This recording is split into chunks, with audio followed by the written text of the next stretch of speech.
Pode olhar, eu sou Ayrton Marques e estou de volta para mais um papo reto e direto com uma personalidade que é destaque no cenário político de Mato Grosso. E você sabe, além do YouTube onde você nos assiste, este episódio está na íntegra e em formato de áudio, também disponível nas principais plataformas de áudio de podcast. É só pesquisar no Spotify, no Deezer ou então no Apple Podcast. E bora ser um seguidor fiel do nosso canal aqui no YouTube.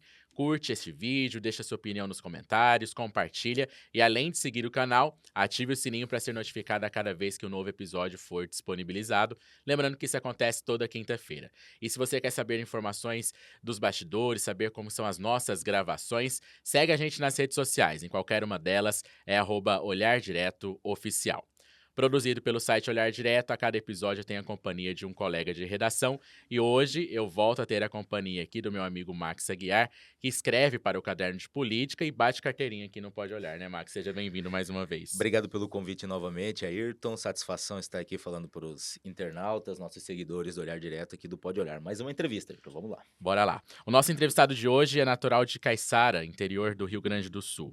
Produtor agropecuário, se mudou para Lucas do Rio Verde em 1982, município pelo qual foi prefeito 3 vezes. No último mandato, deixou a gestão com mais de 80% de aprovação da população. Também foi deputado estadual entre 2007 e 2010 e em 2018 foi eleito vice-governador de Mato Grosso. Filiou-se ao Republicanos, onde concorreu à reeleição ao cargo na mesma chapa que o atual governador Mauro Mendes. A coligação venceu as eleições em primeiro turno, recebendo expressivos 1.114.549 votos, o que representou aí 68,45% dos votos válidos. O nosso papo reto e direto de hoje é com Otaviano Pivetta, vice-governador de Mato Grosso. Otaviano, muito obrigado por ter aceitado o convite do Pode Olhar e seja bem-vindo. Muito obrigado, Ayrton. Obrigado, Max. É uma honra, uma satisfação estar com vocês aqui.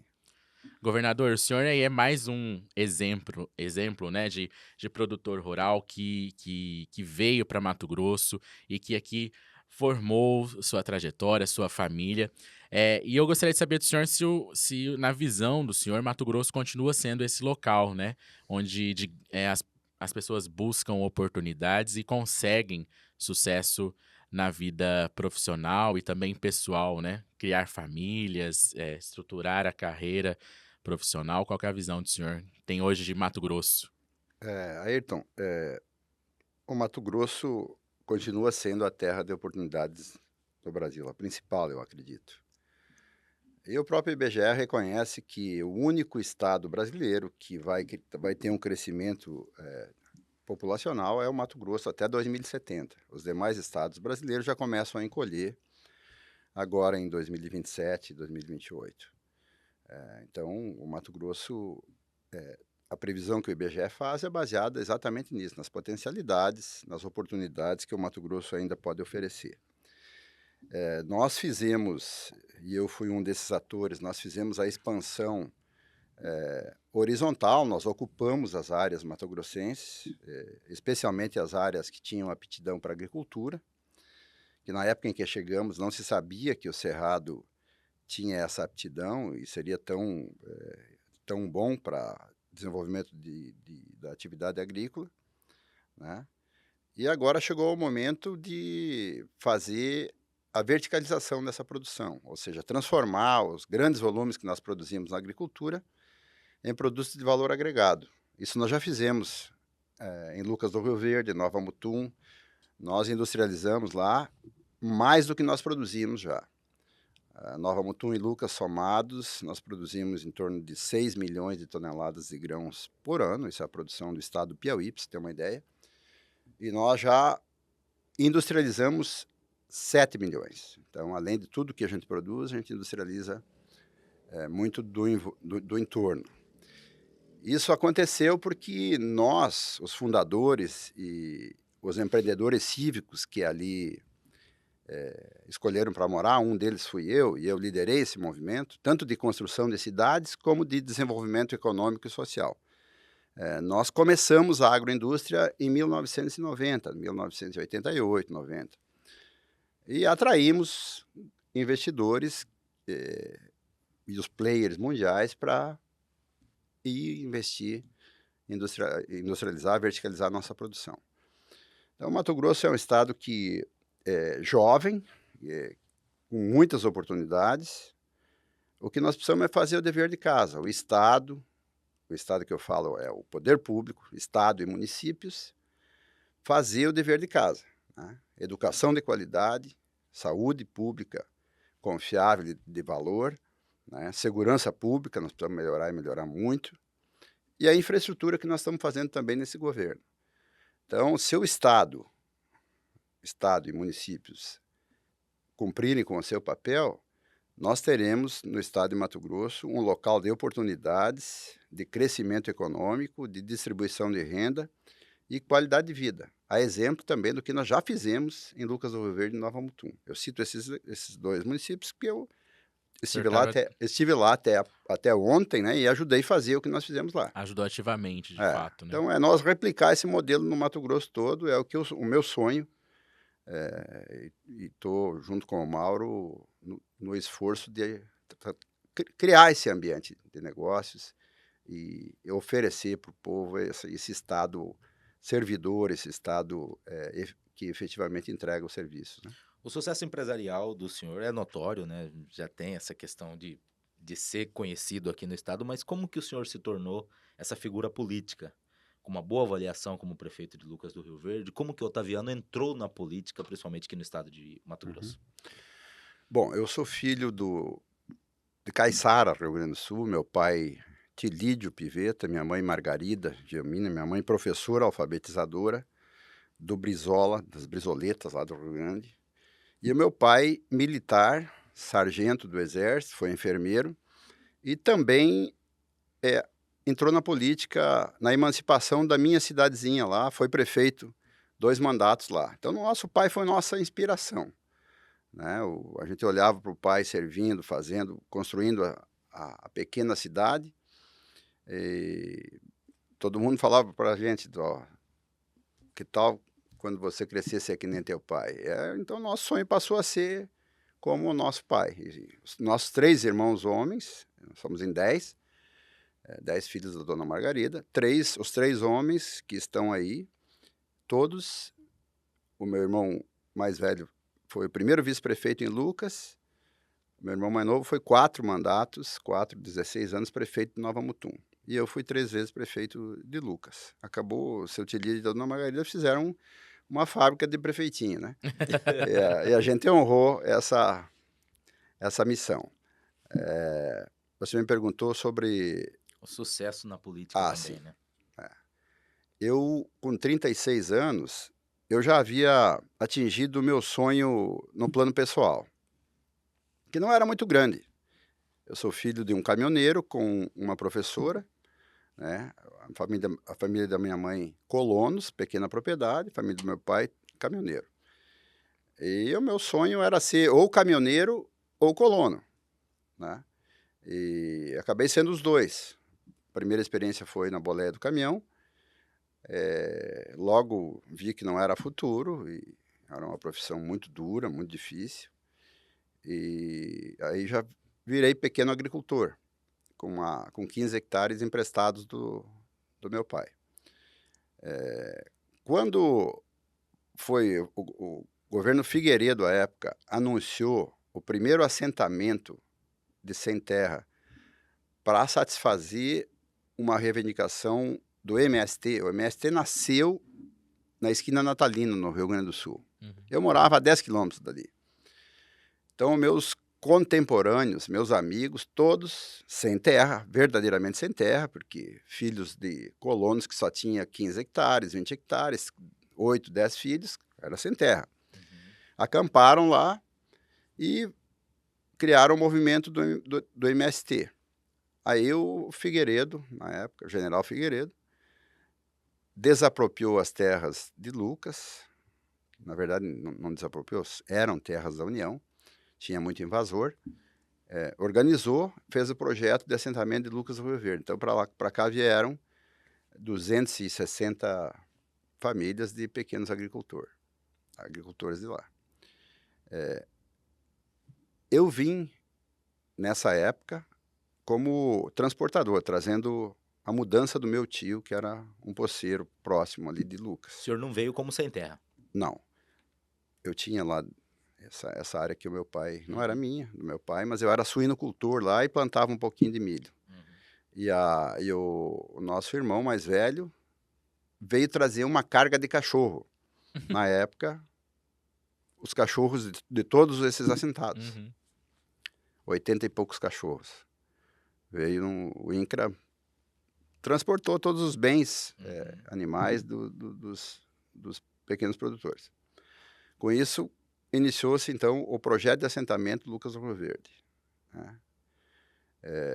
E eu cheguei logo depois, era uma vila, uma pequena vila, tinha lá um mercado público em cima de uma carreta, de um furgão, uma carreta, um mercado da Cobal na época, empresa pública, um posto de saúde da FUNASA, da Fundação Nacional de Saúde, e é isso que tinha. E o pessoal acampado, começando a plantar arroz, porque não tinha tecnologia nenhuma para plantar soja. Então, eu vendo esse começo todo, me encantei com o Lucas, voltei para lá, organizei minha vida, e aí comprei no ano seguinte, porque o pessoal plantou uma safra e todo mundo quebrou. Não tinha tecnologia, não tinha muita... Mais um dos assentamentos que nós, de reforma agrária, que quebrou. Lucas foi um desses que quebrou. Uhum. E na década de 80 toda, né, estou falando do início dos anos 80, 82, 83, eu vim em 83, foi uma década perdida, nós não sabíamos o que fazer. 85%, 90% dos pequenos agricultores amigos que vieram de lá abandonaram, voltaram, venderam por qualquer valor, né? E eu resolvi ficar.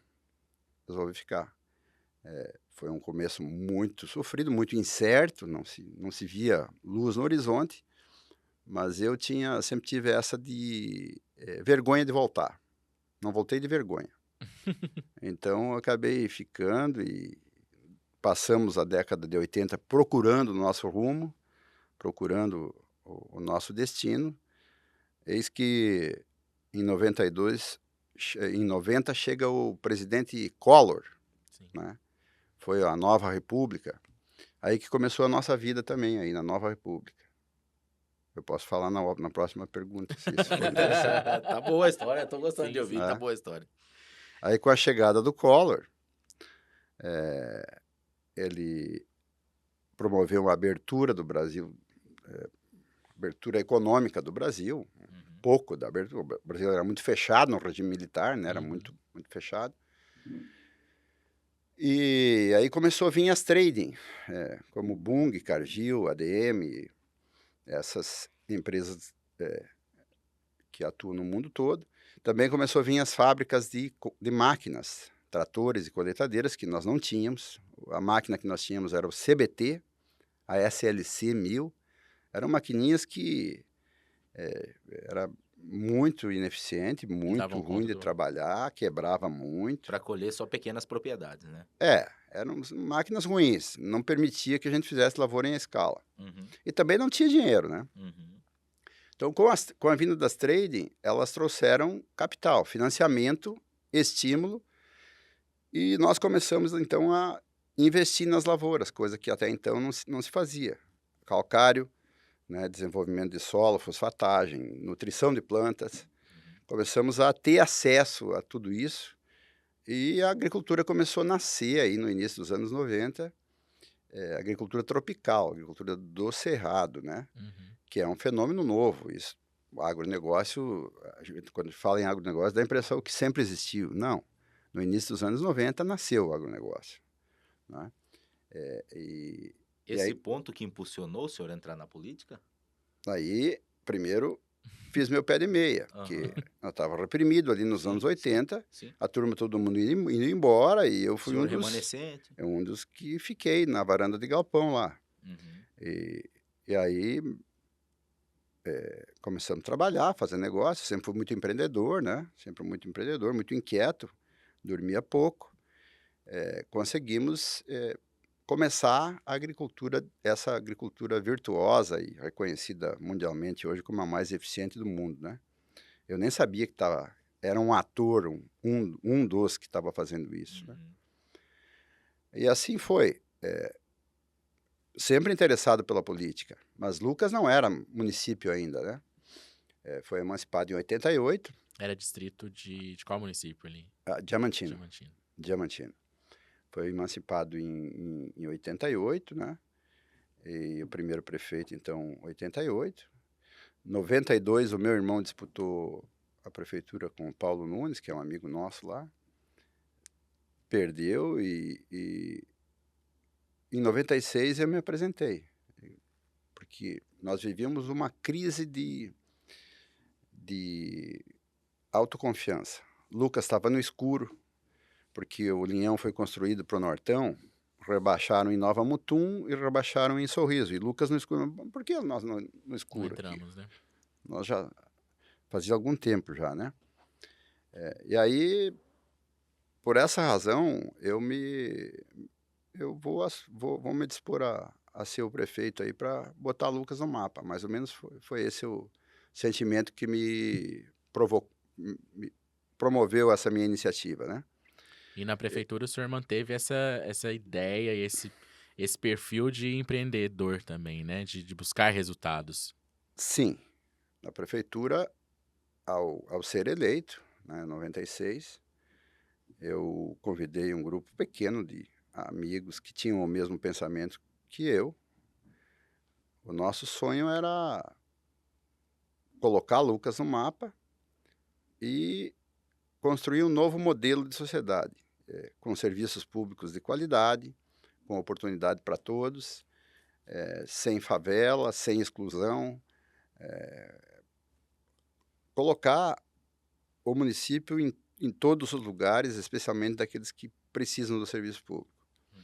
E aí fizemos um plano diretor da cidade de Lucas, que era muito pequena, tinha 12.000 habitantes, o município todo nessa época. Deveria ter uns 8 na vila, o Uhum. resto era no interior, né. Fizemos esse plano diretor e começamos a trabalhar e paralelamente empreender, né, vender as potencialidades do município. Foi uma foi um mutirão, né, um mutirão que eu liderei. Eu me sentia um chefe de obras, porque a cidade toda em construção, né. As pessoas, com esperança, todo mundo enganjado nesse momento, eu consegui unir o povo em torno do porque Do ideal, né? havia muitas necessidades, né. Nós não tinha a água, não tinha energia, não tinha iluminação pública, Foi no governo do senhor que foi implantada as energia em Lucas? as ruas sim, foi, 98. As ruas eram tudo de chão, né. Era uma vila na beira da 163 que ninguém enxergava, existia Mutum, as pessoas Era passavam só uma a passagem. noite passava reto, porque não tinha energia, então não tinha uma lâmpada acesa, tinha os motores, que era termoelétrica na beira do Rio Verde lá, mas desligava à noite. Era até às 10 horas da noite e cortava a luz. Então foi uma coisa legal, porque tinha tudo para fazer. E nós, repito, esse mesmo grupo que começou comigo lá, está até hoje tocando o município, né. É uma cidade que saiu desse estágio, hoje tem 100.000 habitantes, uma cidade muito organizada, projetada para 400.000 habitantes, né, sem nenhuma, assim, um susto, tá tudo projetado. Uhum. Esse plano diretor foi feito lá atrás, e eu acredito que a gente chegue antes de 2070 a A 400 400. mil habitantes. Vai ser um grande polo, de desenvolvimento do Mato Grosso.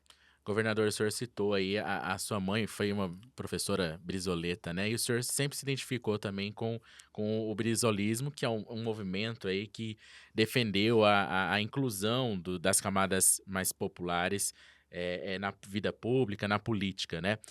O que fez o senhor se identificar e se declarar também como brisolista? Foi já desse contato com a sua mãe, acompanhando esse Foi, trabalho? foi. Os meus inspiradores foram primeiro meu pai, e no Rio Grande do Sul era o Brizola, né. O exemplo que o Rio Grande viveu, ficou muito marcado em mim. Eu tive a oportunidade, fui alfabetizado e a educação que eu tive na escola foi num grupo escolar do estado, uma Brizoleta. Eu só fiz o ensino básico, sequer o médio eu fiz. Com o ensino básico bom, eu consegui a formação necessária para fazer o que eu quis fazer na minha vida. O resto foi esforço, um pouco de aventura, esse empreendedorismo cívico que eu muitas vezes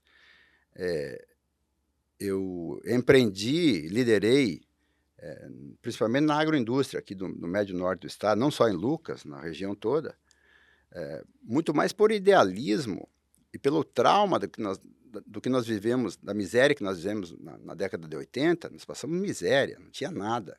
Né? Não conseguia produzir porque não conseguia vender, não tinha tecnologia para viabilizar uma agricultura eficiente e também não tinha destino para dar para a nossa produção. Então, nós tivemos que fazer toda essa equação com base no esforço e um pouco na aventura, né? No empreendedorismo. E eu sempre fui um desses sonhadores e empreendedores, eu chamo isso de empreendimento cívico, que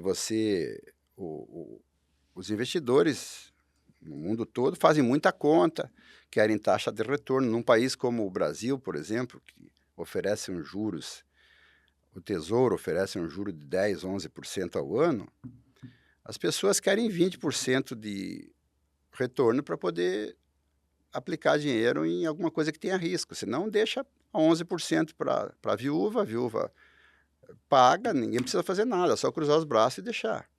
Quer dizer, alguém paga, né?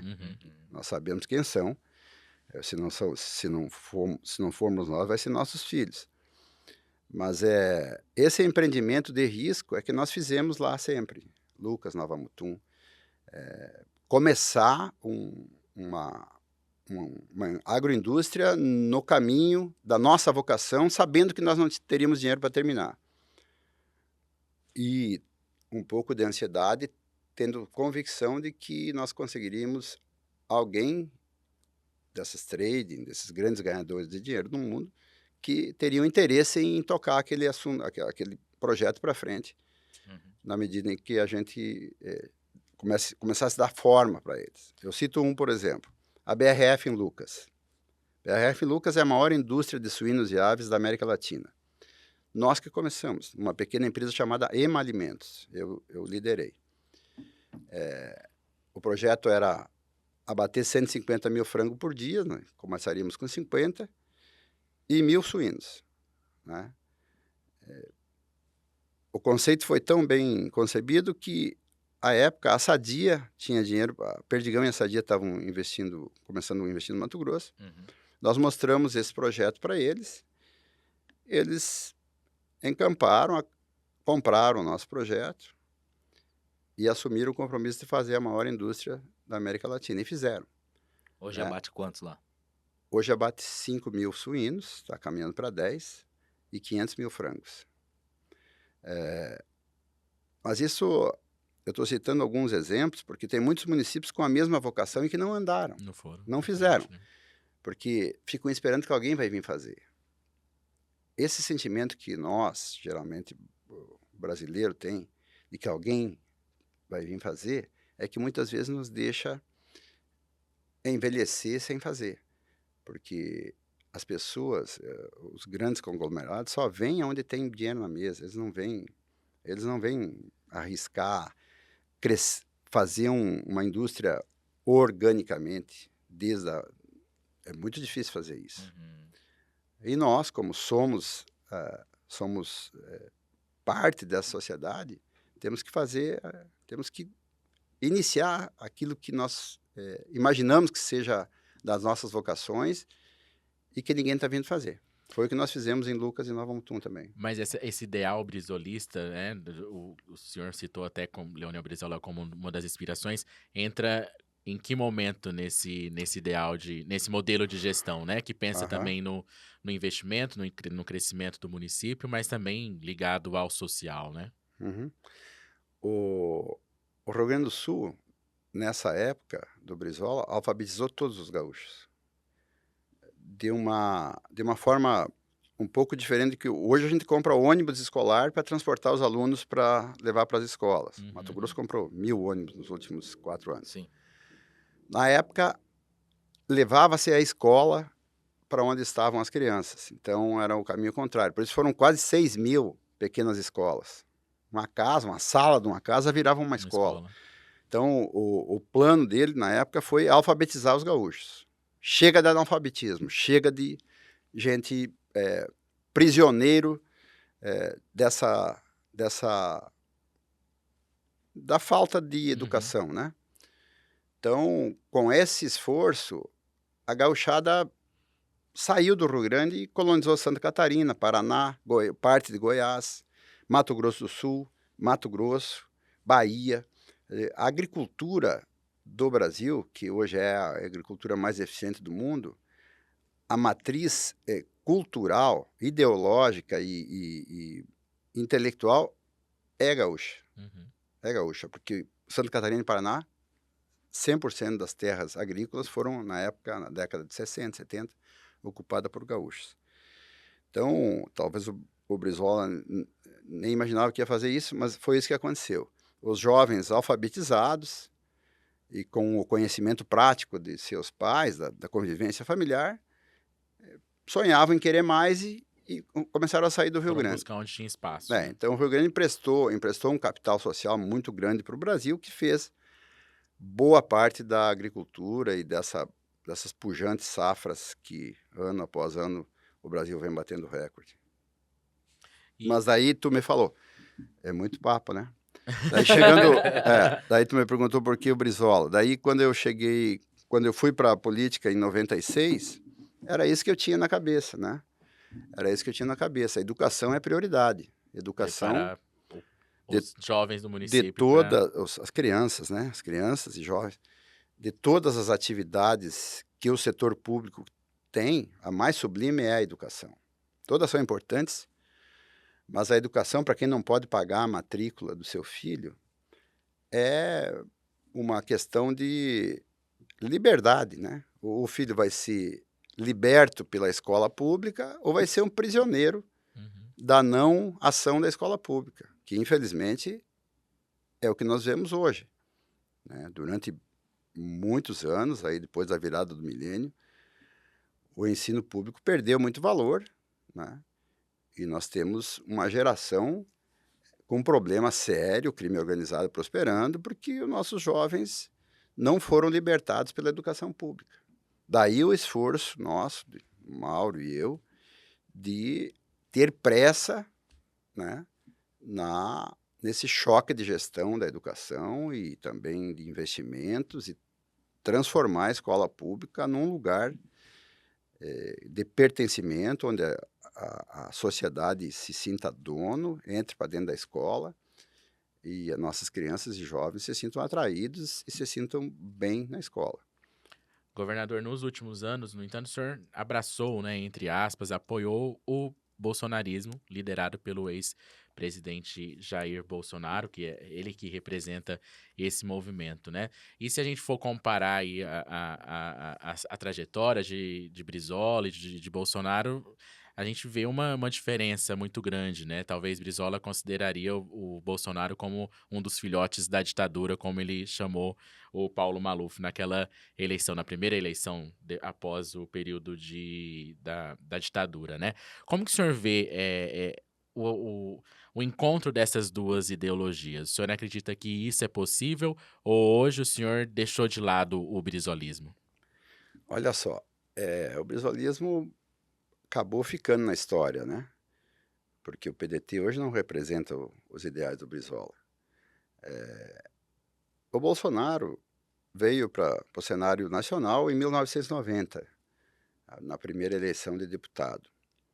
Ele gravitou no Congresso Nacional durante 27 anos, né, até ser candidato a presidente da República. Foram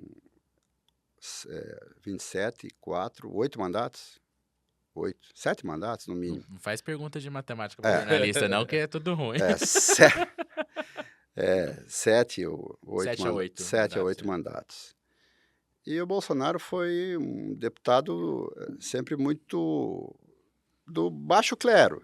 Ele tinha uma pauta que era praticamente uma monopauta, defendia o interesse dos militares e não se posicionava nem para Fernando Henrique, nem para Lula, não se posicionou nem para Collor, nem para Lula. Então ele era do baixo clero, alguém que tinha uma pauta exclusiva, pouco visível aos olhos dos brasileiros e para os problemas dos brasileiros também. Uhum. Eu tinha essa visão dele. Eu cheguei até a declarar aí, em março de 2018 a minha descrença num possível sucesso de uma candidatura dele. Mas quando ele se insurgiu, ele foi muito feliz, né? E despertou, por isso que nunca é tarde para a gente fazer alguma coisa na vida. Depois de todo esse tempo, ele veio com uma posição que despertou milhões de brasileiros para a importância de prestar atenção na política. Gente que não prestava atenção na política. Eu cito o meu setor do agronegócio, sempre muito gelatina, não tinha lado, ajudava de um lado, ajudava do outro. Isso era tradição no Tentava empresariado. ajudar todos para garantir, né? Não tinha um O posicionamento o firme. covarde empresariado brasileiro também, né, dava dinheiro para um lado, dava dinheiro para o outro, para ficar de bem com os dois, para depois poder chegar e ter suas regalias, seus benefícios. Eu sempre observei muito isso. Mas quando ele se insurgiu na campanha e começou a falar sobre as suas ideias, começou a arrastar multidões, né? E eu comecei a prestar atenção e eu pensei também, nesse momento é isso que o Brasil precisa, esse cara nos representa. E ele foi brilhante, e foi uma missão que ele cumpriu, acredito, porque ele ficou, repito, 27 anos. Imagina ficar 27 anos deputado federal, no baixo clero. Tem que ter muita resistência, né? Ou não ter nada para fazer, uma das duas coisas. Se conformar com aquilo. E aí, o Bolsonaro passou a representar a direita no Brasil. Mas ele teve que apelar, né, mais na metade do mandato em diante, teve que apelar para o Centrão, para o mesmo presidente da Câmara que o Lula está cuidando, que está hoje sustentando o Lula, né, e para o mesmo presidente do Senado que hoje Da sustentabilidade também. dá sustentabilidade para o Lula. Então, veja que essas posições de direita, esquerda, eu não consigo entender exatamente por que tem que ser de direita, por que tem que ser de esquerda. Eu que estou, desde 96, fazendo escola emancipadora, com piscina semiolímpica, com ginásio de esporte, para todas as crianças do meu município, né? Eu que estou fazendo casa de moradia para os brasileiros que foram para lá e não tinham casa e que se dispuseram a ajudar na construção de Lucas, trabalhar, né? Que para cada 1.000, 1.100, 1.200 casas tem um PSF com a equipe ativa das 7 da manhã às 5 da tarde, todos os dias. Que cada agente de saúde se relaciona com 4.000 pessoas, todos cadastrados no sistema de saúde, com referência com qualquer especialidade necessária, uma central de especialidade montada, tudo isso público. Eu que cuido de infraestrutura para que as pessoas tenham bem-estar, desde lá. Eu sou de direita, sou de esquerda, eu não sei. Eu não consigo... por isso que eu Se me colocar em autodefino, desses campos. eu auto me defino como do fazimento, eu sou do fazimento. O fazimento é da direita. O que o povo quer? O povo quer esse discurso ideológico, O povo quer resultado, né, governador? discurso de costumes, ou que o povo quer melhorar a sua vida, quer uma rua bem iluminada, asfaltada, quer água na torneira a um preço Médico justo, no posto. né? Quer acesso à saúde quando precisa, né? Sim. Uma escola boa para o seu filho, para se sentir seguro quando vou para o trabalho. Deixei meu filho numa escola pública, mas que me dá segurança. Eu acho que é isso que o povo quer. Então, eu sempre procurei fazer isso. E fiz, né? Fiz. Eu fiz em Lucas, meu irmão fez em Mutum, replicou exatamente o mesmo modelo. Então, eu diria que eu sou do fazimento, mas na pauta, né, na leitura geral dessas pautas aí, eu me considero muito mais direita do que esquerda, né. Respeito muito a trajetória do Bolsonaro, ele foi brilhante nessa missão que ele cumpriu de despertar os brasileiros para os valores fundamentais, Uhum. né, E que qual tinha. qual que é a avaliação que o senhor faz do governo Lula e também do presidente Lula como político? A gente sabe que até alguns biógrafos do Brizola colocam que o próprio Brizola via no Lula como seu sucessor nessa linha de político popular, né. Qual que é a avaliação que o senhor faz? O senhor já fez algumas duras críticas Duras ao críticas. PT, né, Mas também foi o primeiro governador do estado nessa segunda gestão a participar de a uma reunião participar de com o uma Lula, né? reunião, em Que o Mauro exercício. É, estava de férias e o senhor estava no exercício. isso é uma obrigação institucional, né, a gente, quando está cumprindo um mandato, tem obrigação de se relacionar bem com os entes federativos, né. Eu vi uma entrevista do Tarcísio que perguntaram para ele: "Mas por que Kassab na sua Coligação. gestão?" Esse cara: "Não, porque ele é o meu para-raio, eu não consigo governar sozinho, eu tenho que me relacionar com o governo federal, cujo presidente é o Lula, se fosse o Bolsonaro não precisaria do Kassab, mas é o Lula, né. Eu tenho que aprovar pautas, que vão promover uma evolução muito grande no serviço público em São Paulo, que é a privatização, dessas grandes empresas, né, como a Companhia de Saneamento, que eu preciso do Kassab, porque eu não tenho relacionamento com os vereadores, com os deputados da esquerda. Então ele é pragmático, é de direita, mas Mas sabe que entende não como que basta é a só regra do discurso. jogo no do Não não jogo, não né. não basta discurso, nós temos que fazer as coisas.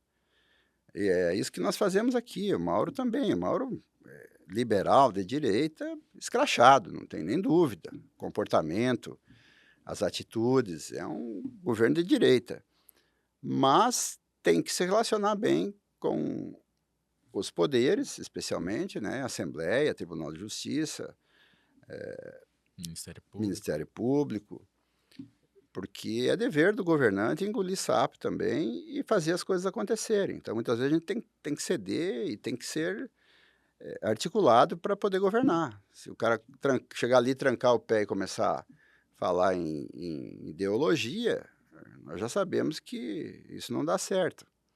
E na visão do senhor, o presidente Lula consegue fazer isso também? Ter essa visão de buscar diálogo com Sim, todas, apesar da questão ideológica do e partido?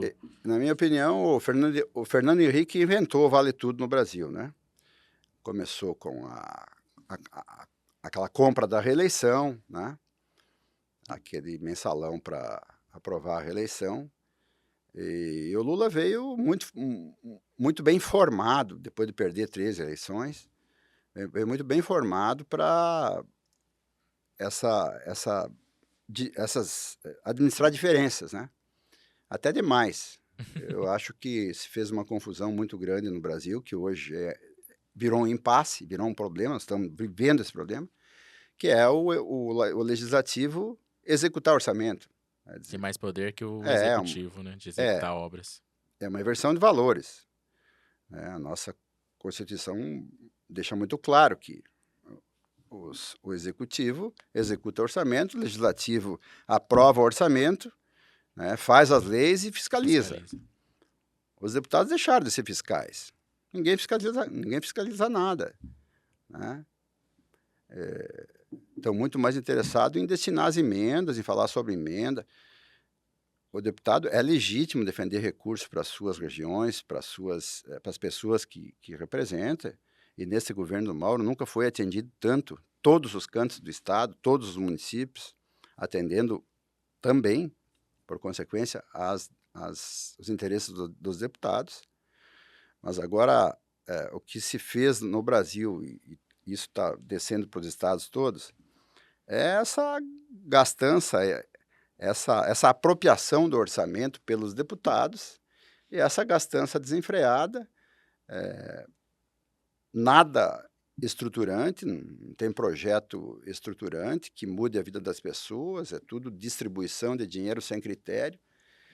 Isso é Visando a muito... eleição, a gente viu até o resultado das eleições municipais muito nisso, né? Nos Isso, municípios que mais receberam emendas, foi onde os Sim. deputados conseguiram eleger prefeitos, né? isso não é bom, né?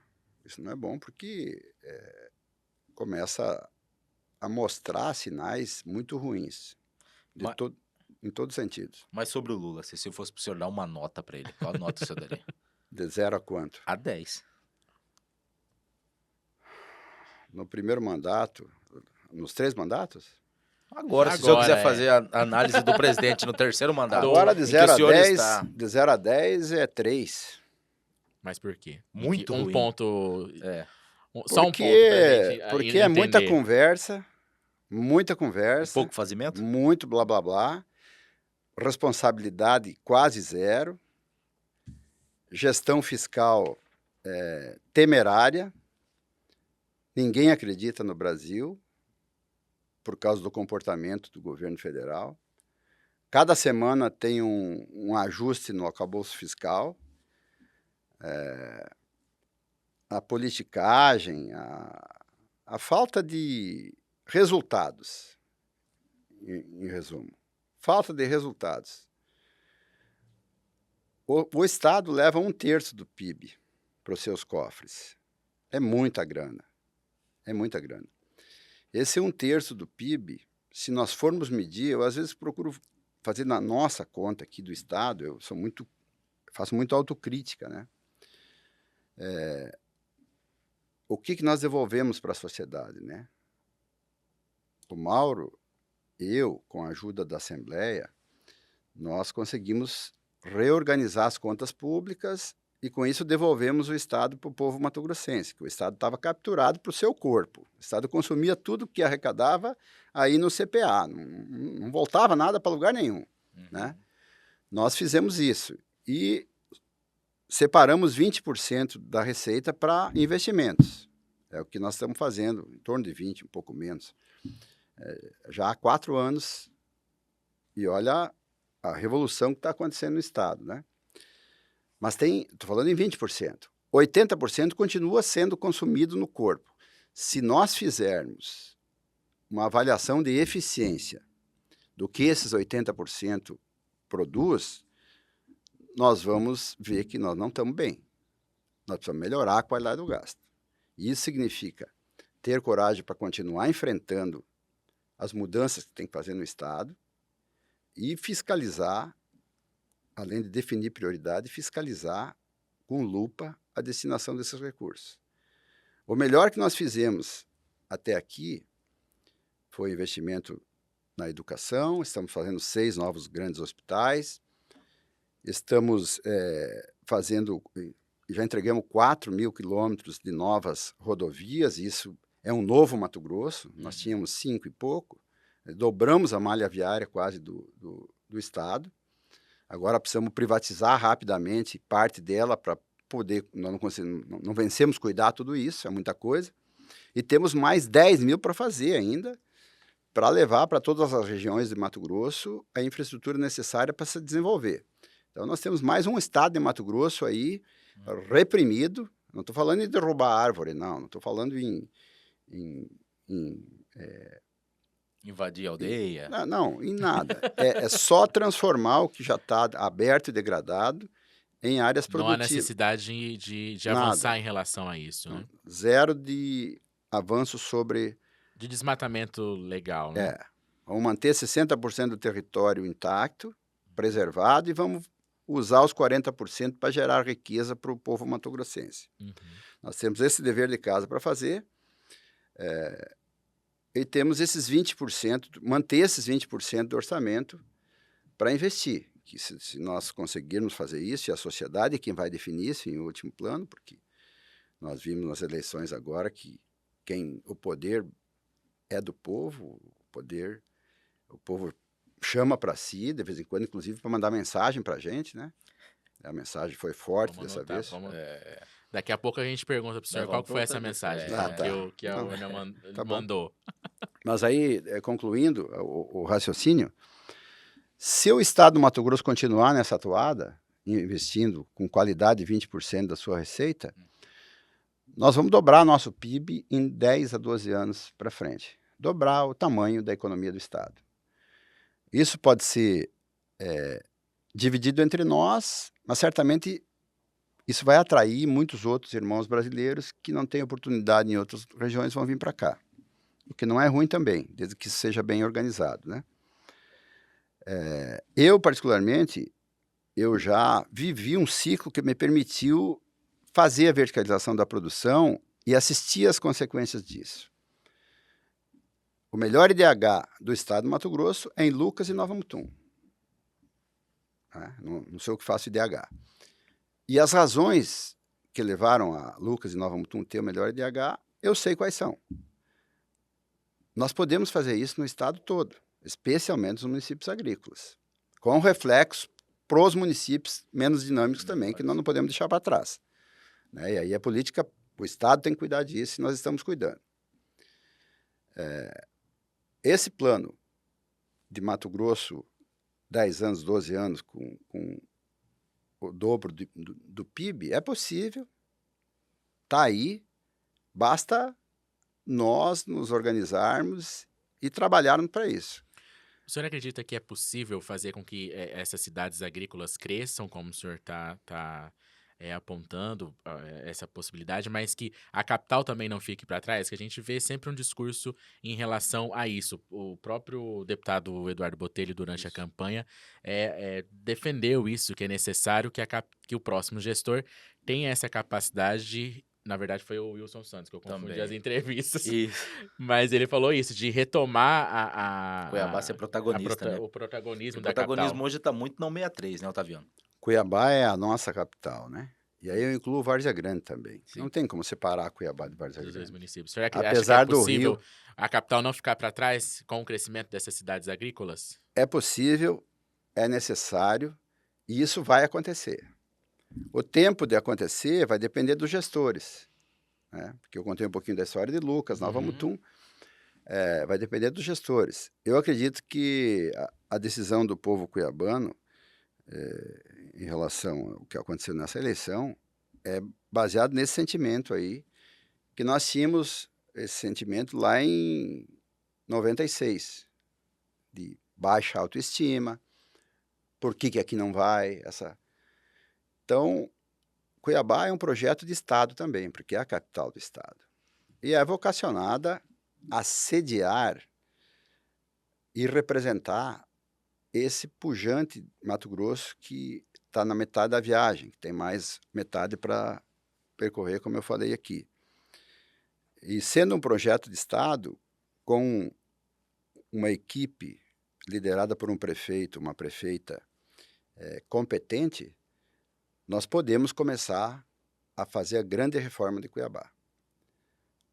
E dentre essas, isso está na minha cabeça, é um sonho, virar Cuiabá e Várzea Grande de frente para o rio Cuiabá. Percebe que Cuiabá e Várzea Grande estão de costa para o rio Cuiabá, que é o maior patrimônio natural e é o que Deus botou, que é o rio Cuiabá, deveria ser um ponto de encontro de todos os brasileiros matogrossenses que escolheram Cuiabá e Várzea Grande para viver. Isso só não aconteceu até hoje porque nunca quiseram fazer, nunca houve planejamento para isso e nunca houve atitude para isso. Eu sonho com Cuiabá, autoestima elevada, serviços públicos de qualidade, porque nós sabemos como fazer. Se o prefeito que ganhar agora tiver humildade,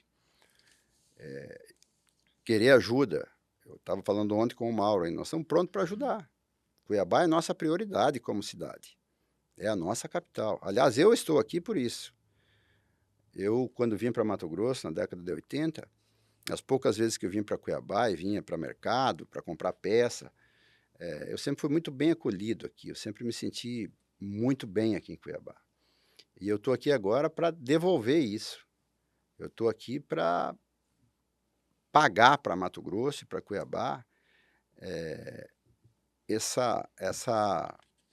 privilégio que eu tive de ter vindo para escolhido Mato Grosso, ter sido tão bem recebido e ter tido o privilégio e a felicidade de escrever essa história que eu escrevi. Uhum. Então, agora, na minha terceira idade, o meu sonho é ajudar Mato Grosso, a partir do governo de Cuiabá, a organizar a capital que recebeu tantos brasileiros e que, por hora, está um pouco mal cuidada, infelizmente, e também não exerce a vocação que tem como protagonista De liderar o Estado, né? desse grande movimento econômico que acontece no Mato Grosso. Já que a gente chegou Tem que no entrar nesse assunto assunto, Cuiabá né? e eleição, vamos falar então mais isso, Aí né, tem que Marcos? entrar nesse assunto aí, porque, assim, o Republicanos elegeu 12 prefeitos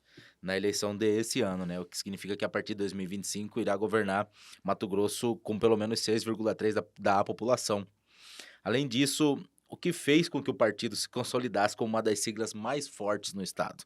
Estamos falando do Republicanos aqui, que é o partido que o senhor faz parte hoje. Dentro dessa pergunta também, eu queria falar sobre Cuiabá. Como que o senhor vai se posicionar também nesse segundo turno?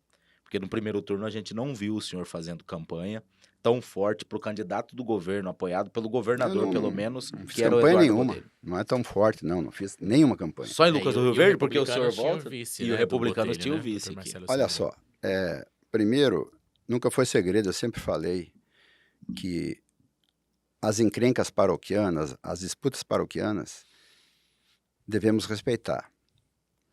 As eleições municipais, para mim, são como eleição de síndico de condomínio. Quem participa é os condôminos. Isso, para mim, está muito claro. E nós vimos nessa eleição que nada adianta deputado sair correndo, dar grito, o governador. Cada comunidade, cada paróquia sabe quem são os atores ali, conhece, se encontra no dia a dia e decide seu futuro. Quem Na é o avaliação melhor? do senhor, esse foi o recado das urnas. Não tenho dúvida. Não tenho dúvida. Mas eu já sabia. Lá vem. Você já sabia o que ia acontecer no primeiro Não, turno? não, eu não em Cuiabá? sabia. Eu quis dizer, eu quis dizer que o meu conceito sobre a eleição municipal é isso. Eu fui candidato 4 vezes a prefeito. Eu nunca chamei ninguém de fora para ajudar. Essa é uma relação municipal. Os entes federativos, cada um tem um papel. O município é um condomínio. Eu tenho que acertar com os meus condôminos. Eu sempre tive isso claro comigo. Por isso o senhor não entrou na campanha Por em isso, Cuiabá? por isso eu não entrei em lugar nenhum. Alguns municípios que forçaram, e eu conhecia muito bem seus atores, prefeitos. eu fiz gravações, né? Fui não mais do que meia dúzia, que é da minha região, meus amigos, muito mais por uma questão de cordialidade e visita do que para dar apoio ou pedir voto, né? Esse é o jeito que eu penso da política, né? Então, na minha região, eu sempre, de novo, Lucas, Nova Mutum, nós ganhamos as eleições, o meu grupo ela ganhou com 75% em Lucas, 80% em Nova Mutum. Eu não fui lá, né? O que fez isso? Fez isso, a sociedade vive numa relação com as suas prefeituras que permite a gerar convicção de que não vale a pena mudar. Ou quando precisa mudar, também gera essa convicção de que tem que mudar. E não adianta arrastão, carreata, bandeira, não adianta nada disso. Isso aí é um teatro que, na minha opinião, é perca de tempo e energia.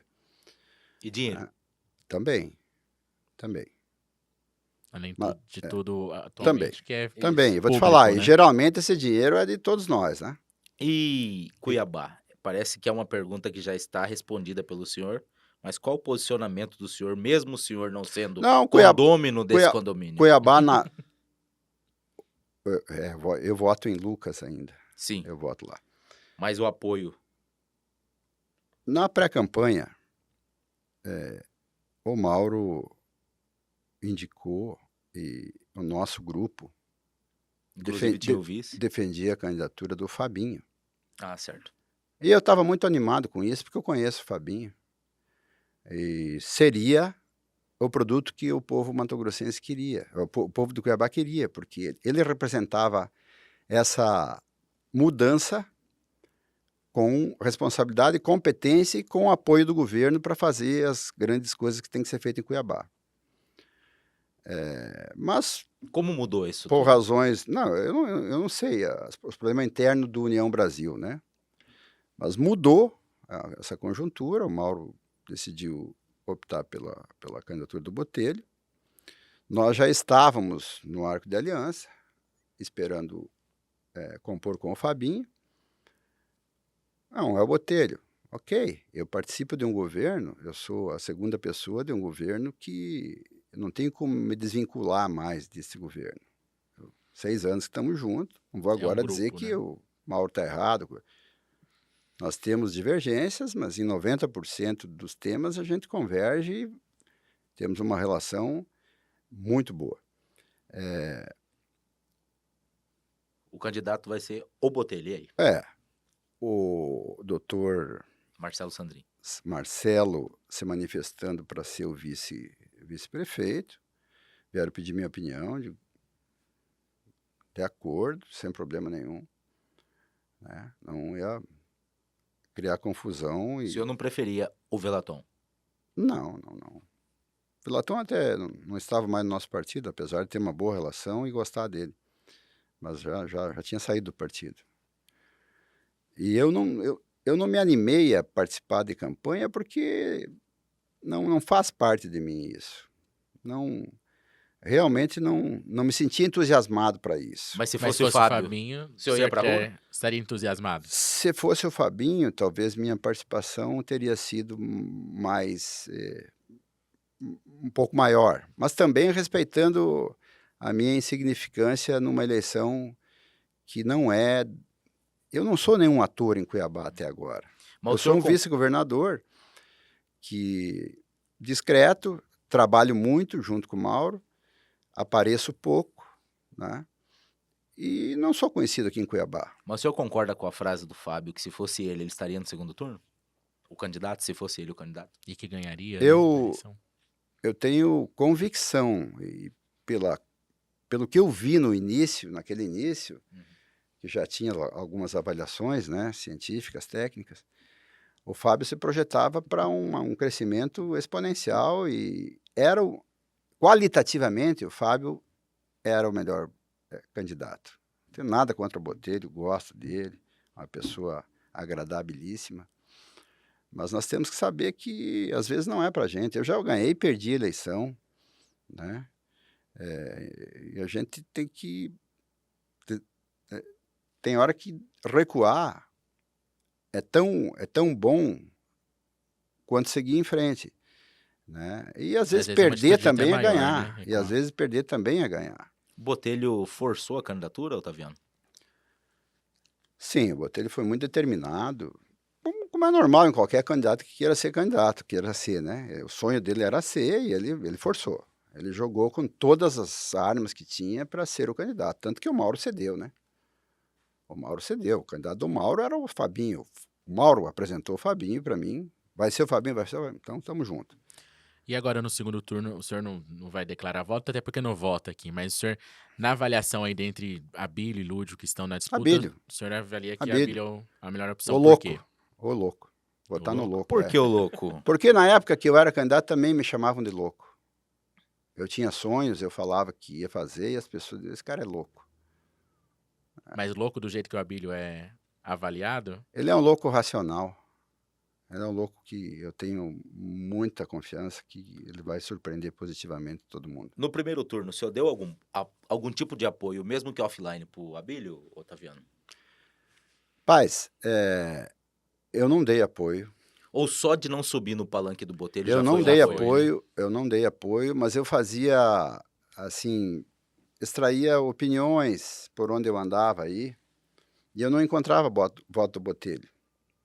Não encontrava. Estranhamente, eu não encontrava. Eu vou na academia, personal, as pessoas que estão Colegas e- malhando lá, senhoras... Tinha do Lúdio, do Abílio, mas... Não, do Lúdio também não.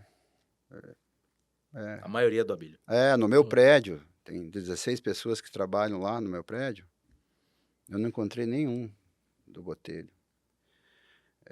Nos lugares que eu ia, lá no governo, tinha alguns, porque o governo foi maciçamente pró-Botelho, né? Uhum. Mas tinha muito contra lá também. Então, para mim, não foi nenhuma surpresa o resultado. E também não é extremismo, não, porque qual que é o sentimento dos brasileiros que moram em Cuiabá? Nós queremos mudança. Nós queremos alguém que cuide da nossa cidade. Nós queremos os postos de saúde, da atenção básica funcionando. Nós Remédio. queremos andar nas ruas sem essa buraqueira que quebra a roda do meu carro todo dia, né? Nós queremos um serviço público digno. Então, nós não queremos mais isso que está aí. Tanto que o candidato sucessor, o que o Manuel apresentou, ficou em quarto lugar, né? Os outros três, a proposta era de mudança. Um ia tirar Cuiabá do buraco, o outro não ia salvar Cuiabá, enfim. O povo se dividiu entre esses três. Mas o que mais demonstrou solidão foi o Abílio. Isso mostra solidão, candidato sozinho, Entendi. antissistema. O caça corrupto. Também, antissistema. Foi o Abílio. Então, foi isso que atraiu a expectativa, a esperança, porque o povo vai para a urna baseado na esperança, não é baseado no passado, né? E o Abílio foi o que mais vendeu esperança, por ele ser o antissistema. O senhor aí se prepara para uma pré-candidatura e candidatura ao governo em 2026. O senhor acredita que nessa eleição esse perfil antissistema e solo também vai ter força? E o senhor se coloca como esse candidato antissistema? Porque aparentemente não é mais, né? Porque o senhor já Não, tem eu anos sou, de eu política, tenho já anos. faz parte Eu do tenho anos. governo. A história que eu tenho para contar por onde eu passei, o legado que eu deixei, né? E que estamos deixando agora nesse governo também. As vacinas que a gente faz de tempo em tempo contra a corrupção só prospera no setor público a pessoa que estiver livre das tentações do dinheiro público. E eu não sou santo, mas eu sempre achei, desde o dia que eu botei o pé lá na prefeitura, lá em Lucas, tinha um carro de gabinete lá, que era um Tempra novo do prefeito. Digo, eu não preciso desse Tempra, nunca mais vai ter carro de gabinete aqui, Tenho meu carro, nunca andar mais com vai meu ter carro. mordomia, é sandália, e nós vamos dar exemplo para poder cobrar dos outros também, porque se a gente não dá exemplo, como é que cobra? Uhum. Então, austeridade. Você não precisa gastar nada, não vamos gastar nada. O que nós formos gastar, nós temos que mostrar que valeu a pena gastar. Então, Lucas, por exemplo, eu sempre falo de Lucas, que é um exemplo que tem que ficar olhando para aquilo lá, vai para 28 anos sem um caso sequer de corrupção. Um caso sequer. Né? 28 anos. Sem corrupção, né? Então não corrupção para sempre, cada quatro anos vacina. Se tem alguém cansado, tá insatisfeito, tá achando que está ganhando pouco, tal, já substitui por alguém que esteja animado e sonhando. E eficiência no gasto público. Porque Lucas e Mutum tem 40 municípios no Mato Grosso que tem uma receita per capita pública maior do que nós, inclusive Cuiabá e Rondonópolis. Maior, tem mais dinheiro por habitante do que tem Lucas e Mutum. E as coisas não acontecem. Então o problema não é dinheiro, é a qualidade do gasto que é o problema. Esse esforço nós estamos implementando no Estado aqui, sob a liderança do Mauro, é um sacrifício isso aí, para quem defende isso. Porque o normal, na coisa pública, mas ninguém tem responsabilidade com o resultado. Todo mundo quer salário, quer verba indenizatória, diária, carro. O resultado não interessa, estou fazendo meu papel aqui. E foi nesse sentido também que, aproveitando o gancho, que o governo cortou na própria carne ao exonerar o ex-secretário Luluca da CEAF e também os seus adjuntos. A gente viu aí até operação, né, que apontou Sim, suspeita de corrupção e de mau gasto de emendas públicas. Foi nesse foi. sentido. Infelizmente, fizemos isso com muita tristeza, mas não foi com esse sentimento. Ó, nós não podemos deixar prosperar esse tipo de mal feito. Mas só para complementar a pergunta dele, Otaviano, a demissão do Luluca partiu da vice-governadoria? Tanto faz, foi do governo. Eu recebi a notícia, Uhum. uma notícia bem fundamentada. Eu encaminhei para a CGE rapidamente Analisou, né? apurou, virou um caso de polícia, foi para a polícia e o que o governador não consegue olhar tudo, né? E a demissão foi Foi feita pelo rápido? Foi tudo muito rápido, Otaviano? tudo muito rápido, como deve ser.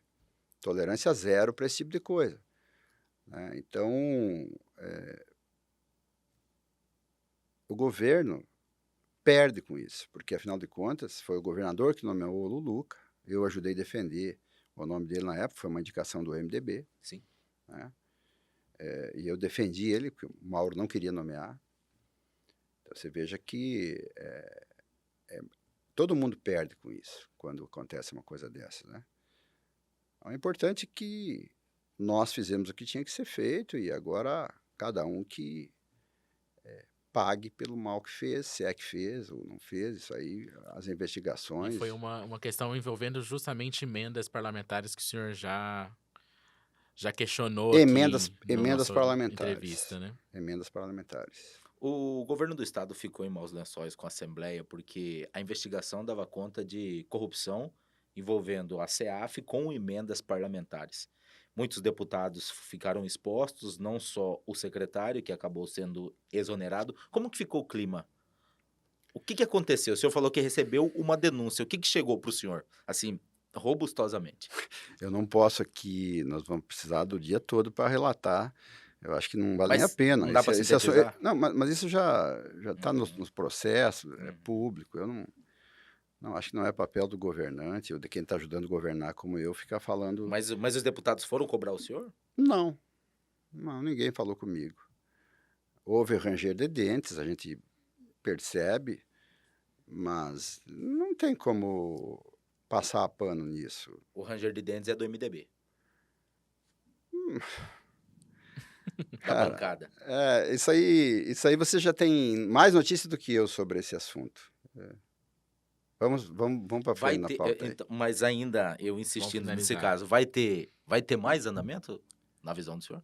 Vai ter uma segunda operação? Não, eu não sei, eu não sei nem como está, porque é um caso que está sendo investigado, Uhum. a investigação deve ir até o fim, ou vai ser arquivado, ou vai ser denunciado, isso aí é o rito normal, jurídico normal aí, que eu não sei nem que estágio que está isso.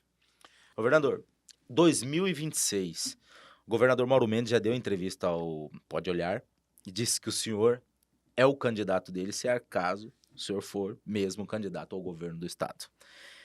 Primeira pergunta, o senhor será candidato a governar Mato Grosso a partir de 2026? O que está sendo conversado no grupo?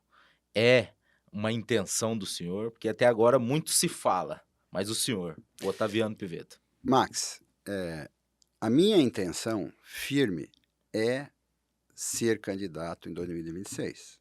Você me perguntou se eu serei candidato. Eu falo que a minha intenção firme é ser candidato. Agora, eu serei se eu estiver em condições de ser. Obviamente. Tem que chegar vivo, com saúde lá. Deus tem que abençoar para a gente Nós não sabemos o que vai ser. Tenho formação, me sinto formado hoje para isso, preparado, inclusive para disputar com esses artistas que surgem de tempo em tempo, porque a sociedade sabe distinguir também, além de centro, além de direita e esquerda, as pessoas que merecem confiança. Veja que no Brasil todo, esse centrão aí, que no Congresso faz esse estrago, mas no interior do Brasil tem milhares e milhares de boas lideranças que gostam de servir, que sabem trabalhar e que são prefeitos, prefeitas, e foram reeleitos, foram eleitos, né? Salvo engano, os partidos do centro-direita, e um deles é o meu partido, Republicanos, elegeu quase 3 mil prefeitos dos 5.600. Então, não tem que ser direita e esquerda. Tem que ser alguém que inspire confiança e que entregue resultados para o povo. É isso que o povo quer, né? Estamos tentando desviar o eleitorado para esse negócio da pauta de costumes ideológica, mas não é isso que as pessoas querem, né? E está aprovado nessa eleição aí, quase 3 mil prefeitos do centro-direita, é verdade. Centro-esquerda praticamente foi extinta. A esquerda praticamente foi extinta do Brasil nessas eleições. Isso mostra que aquela filosofia do PT, aquele jeito PT de ser e de fazer, o povo não quer mais. De norte a sul, de leste a oeste. Mesmo com Bolsa Família, porque, afinal de contas, quem botou moral na Bolsa Família foi o Bolsonaro, foi a direita. Passou de 100 e poucos reais para 600. Se nós vamos fazer um programa de transferência de renda, não pode ser esmola. Tem que ser um programa de transferência de renda que permita e dê o mínimo de dignidade para a pessoa passar aquele tempo difícil da vida, né? E o PT não dava, o PT dava esmola, né? Aqui no estado, o Ser Família é R$ 100 por cartão. Mas não cabe ao Estado promover políticas de transferência de renda. Isso é política para a União, né? O Estado tem outros afazeres e outras obrigações. Eu nem sabia que tinha essa bolsa de R$ 100. Mas há uma garantia dentro desse grupo de que o nome a ser colocado à disposição dos eleitores em 2026 será do senhor? E como também tem sido feito o trabalho para adequar, ajustar tantas lideranças, né? A gente tem Jaime Campos, a gente tem Janaína também do Janaína Riva. MDB, tem até a possibilidade de Tem que ver qual que é o grupo agora, né? tem que ver qual que é o grupo. Você fala, O senhor já em começou grupo. a arrumar O senhor esse já grupo? está analisando qual é Cenário esse grupo? político aí? Não, eu não me preocupo com isso. Eu acho que tem coisas que o tempo tem que ajudar. Eu sou muito tranquilo em relação a falar sobre política. Eu não tenho pressa para falar sobre política. Tem que evitar, inclusive, falar sobre política, porque é um assunto cansativo e pouco produtivo, né?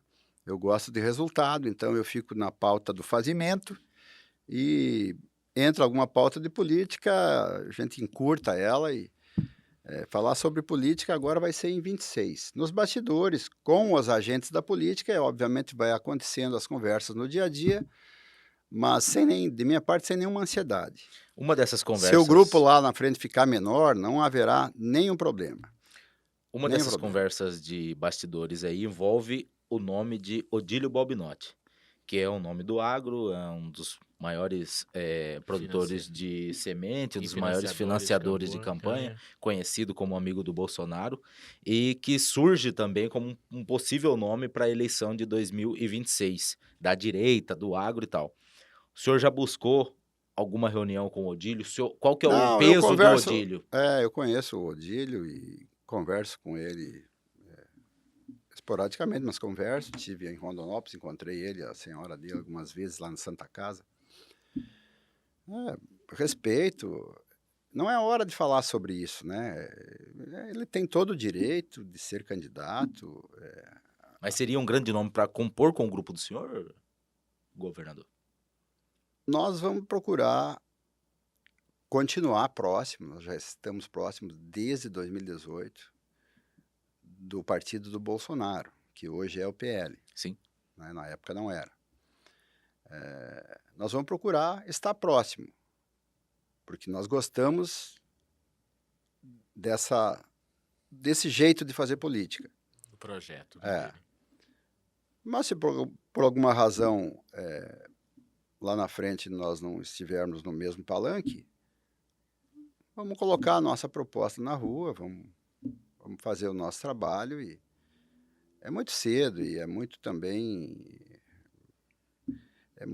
improdutivo falar de política daqui 2 anos. Você viu como as coisas mudam, né? Fabinho era candidato até 90 dias atrás. As coisas mudam muito, né? Botelho estava no primeiro turno há uma semana. As coisas mudam muito. Então, eu me canso muito com essa pauta aí de falar de política. Uma das coisas Eu me que... preservo porque é uma coisa que eu não... Não é que eu não gosto de fazer. Eu gosto de fazer na hora certa. Uhum. Fora de hora é perca de tempo, é energia e aborrecimento demais. Deixa eu só fazer uma última pergunta de política, Ayrton. Com todo mundo colocando o senhor como possível candidato em 2026 ao governo e o Mauro como um candidato ao Senado, já houve uma conversa do senhor com ele de que ele sairia em março, abril, para que o senhor assumisse o final desse governo e chegasse candidato em 2026? Porque pela legislação eleitoral, caso ele vá disputar o Senado, ele Isso. obrigatoriamente tem que deixar a gestão em março. Ele né? já confidenciou para o senhor? Será O candidato? senhor já está com o terno pronto? Olha só, ele tem declarado que tem interesse firme de ser candidato a senador. Essa declaração, por si só, esclarece tudo e não há necessidade de marcar dia para nada, né? Então, a gente trabalha com essa possibilidade, sim. Ele sinalizou para mim algumas vezes, mas é um assunto que está longe de acontecer. Então, eu tenho uma relação com o Mauro muito respeitosa e de pouca conversa, né? Pouca conversa e nos temas que interessam Pontuais. nesse momento para o Estado, né? A gente trabalha muito integrado, na mesma linha. Ele nunca me desautorizou em nada, né? Tomei muita decisão sem caneta nesse governo e ele nunca desautorizou. Pelo contrário, é isso mesmo, tem que fazer. Algumas coisas que estão no ar, que nós estamos para a tomada de decisão, se chega nele a decisão que ele toma, eu ia fazer isso, e vice-versa. Quer dizer, quando os propósitos estão alinhados, quando a filosofia de vida, né, apesar de ele ser goiano e gostar de piqui, e eu ser gaúcho e gostar de chimarrão, mas em relação ao setor público, nós temos muita afinidade, e é genuína. Ele de prefeito de Cuiabá, eu de prefeito de Lucas, nos encontramos aqui, e o jeito de pensar, as ideias convergem muito, né? Isso é uma coincidência muito feliz para mim e eu acho que para ele também. Ele tem dito que podia ter lá um vice-governador que ficasse o tempo todo conspirando, arrumando confusão, e tem um cara que ajuda ele. Então isso... Só de não atrapalhar, o senhor já ajuda. Quando eu escuto essa conversa aí, eu fico... Mas o perfil do senhor é outro, né? É de ser um vice atuante, né? Fazimento. De fazimento, de cuidar também de algumas áreas, como educação, Sim. infraestrutura. Isso já era uma conversa desde antes de se tornar vice-governador, Sim, já na composição da chapa? Foi logo depois da eleição, né, de 2018, que ele me chamou, quando estava começando a formar a equipe de governo. E o que você quer tocar, né? Eu digo, olha... Eu gostaria de atuar na educação e na infraestrutura, que são áreas que eu me identifico e já tenho uma boa experiência nisso. E aí ele, na hora, fechou comigo, inclusive pediu para que eu nomeasse os secretários. Né, de quais os nomes que você tem? Fulano, ele falou do Marcelo Padeiro, então vamos nomear o Marcelo, porque eu não tenho ninguém, eu só quero atuar, ajudar. Na concepção dos trabalhos e também no novo jeito de fazer a obra, que é o que nós implementamos a partir de então. E eu participei disso junto com o Marcelo e aquela brilhante equipe que o Marcelo tem lá na Sinfra, né? E na educação também, desde antes da gente assumir, e aí é preciso observar algumas coisas pequenas, mas muito importantes. Quando nós ganhamos a eleição, o Galo já era secretário de Fazenda do Pedro, Uhum. tá? E todas essas reformas saíram na virada do ano, porque o Galo, com aquela equipe maravilhosa que tem lá na Fazenda, prepararam tudo, é claro, com os retoques e as observações do governador. Nossas, eu participei também. Mas no início do ano, e muitas coisas nós aprovamos ainda na gestão do Pedro, Uhum. sob a liderança do Botelho na época. Por isso rendeu. E os mesmos secretários que eram do Pedro ficaram. O Galo está até hoje, é o secretário, e eu reputo como o melhor secretário de Fazenda entre os estados brasileiros. A secretária de Educação, a Marioneide, também estava no governo do Pedro. Nós a substituímos pelo Alain, porque o Alain era secretário executivo e ela estava muito cansada, ela estava um pouco até doente por causa da violência que tinha lá dos cobradores de conta. O Estado devia para todo mundo, só na educação os restos a pagar eram de 400 milhões, tinha cobrador de conta armado lá. Então, é importante falar sobre isso, porque a sinergia que teve em algumas áreas, né, e a permissão também na época do governador de deixar a gente entrar para dentro, Na período de transição, secretaria, na Sinfra também, o Marcelo estava, eu trabalhei com o Marcelo para desocupar o prédio da CECID, para mudar a educação, para começar a dar alguma resposta para aquele estado de coisas que estava ali. Então, a gente começou cedo. Nós começamos a trabalhar no mandato passado ainda. É muito difícil acontecer isso. E nós fizemos isso. E eu me senti muito bem porque eu ajudei nessa transição. Eu tinha um bom trânsito com a turma do Pedro e participava da turma do grupo do Mauro. Então, antecipamos muitas ações que levam um ano a mais. No Estado, tudo tem que estar no orçamento do ano que vem, né? Senão, perde um ano. Vice-governador Otaviano Pivetta, muito obrigado pela sua participação aqui. Infelizmente, a gente não pode ficar aqui algumas horas a mais. O pessoal já está ali, né? A bateria da câmera já está acabando. Mas a gente agradece a participação do senhor ter tirado um tempinho aí da sua agenda para ter vindo aqui aos nossos estúdios. E a gente está sempre à disposição. Os microfones estão sempre abertos. O Olhar Direto também está sempre à disposição e em outra oportunidade, com certeza, a gente volta a conversar. Até 2026 tem chão e tem muita coisa para acontecer, né? Eu é que agradeço, Ayrton. Prazer te conhecer e o Max eu já conheço há bastante tempo. Eu que agradeço a oportunidade. Vamos ver se a gente faz mais algumas conversas aí pra frente. Tem muito assunto ainda que a gente não conseguiu abordar, né, Max? E sem chimarrão, né? Porque chimarrão é só das 4 às 5 da manhã. Cedo.